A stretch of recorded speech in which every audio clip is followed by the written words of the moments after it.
ओम नमः शिवाय मित्रों, आपके और आपके परिवार पर भगवान भोलेनाथ की कृपा सदैव बनी रहे।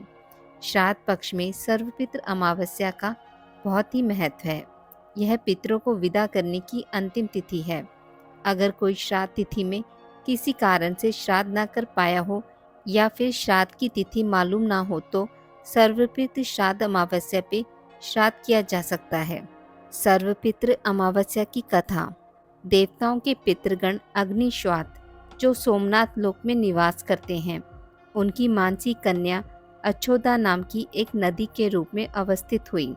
एक बार अच्छोदा ने 1000 वर्ष तक तपस्या की, जिससे प्रसन्न होकर देवताओं के पितृगण अग्निश्वात और बहिष्पद अपने अन्य पितृगण अमावस्यु के साथ अच्छोदा को वरदान देने के लिए अश्वनी अमावस्या के दिन उपस्थित हुए।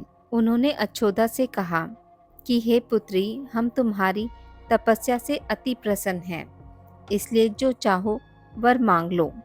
लेकिन अच्छोदा ने अपने पितरों की तरफ ध्यान नहीं दिया और वह अति तेजस्वी पितृ अमावस्यु को अपलक निहारती रही।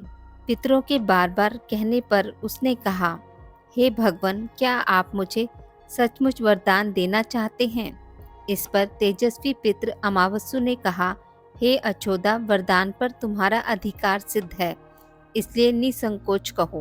अच्छोदा ने कहा, भगवान, यदि आप मुझे वरदान ही देना चाहते हैं तो मैं तत्क्षण आपके साथ रमण कर आनंद लेना चाहती हूँ। अच्छोदा के इस तरह कहे जाने पर सभी पितृ क्रोधित हो गए। उन्होंने अच्छोदा को श्राप दिया कि वह पितृलोक से पतित होकर पृथ्वी लोक पर जाएगी। पितरों के इस तरह श्राप दिए जाने पर अच्छोदा पितरों के पैरों में गिरकर रोने लगी। इस पर पितरों को दया आ गई। उन्होंने कहा कि अच्छोदा, तुम पतित योनि में श्राप मिलने के कारण मत्स्य कन्या के रूप में जन्म लोगी। पितरों ने आगे कहा कि भगवान ब्रह्मा के वंशज महर्षि पराशर तुम्हें पति के रूप में प्राप्त होंगे। तुम्हारे गर्भ से भगवान व्यास जन्म लेंगे। उसके उपरांत भी अन्य दिव्य वंशों में जन्म लेते हुए तुम श्राप मुक्त होकर पुनः पितृलोक में वापस आ जाओगी। पितरों के इस तरह कहे जाने पर अच्छोदा शांत हुई। अमावस्यु के ब्रह्मचार्य और धैर्य की सभी पितरों ने सराहना की और वरदान दिया कि यह अमावस्या की तिथि अमावस्यु के नाम से जानी जाएगी। जो प्राणी किसी भी दिन श्राद्ध न कर पाए, वह केवल अमावस्या के दिन श्राद्ध तर्पण करके सभी बीते 14 दिनों का पुण्य प्राप्त करते हुए अपने पितरों को तृप्त कर सकते हैं।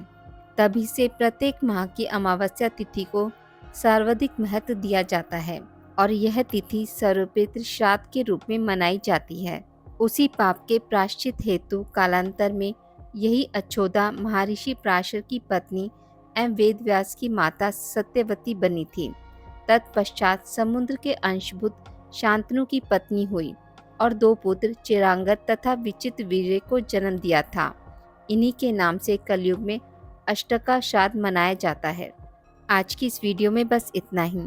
मित्रों, अगर आपको मेरी वीडियोस पसंद आती हैं तो इसे लाइक और शेयर ज़रूर करें और पूजा पाठ से जुड़ी जानकारी के लिए मेरे चैनल को सब्सक्राइब करना ना भूलें।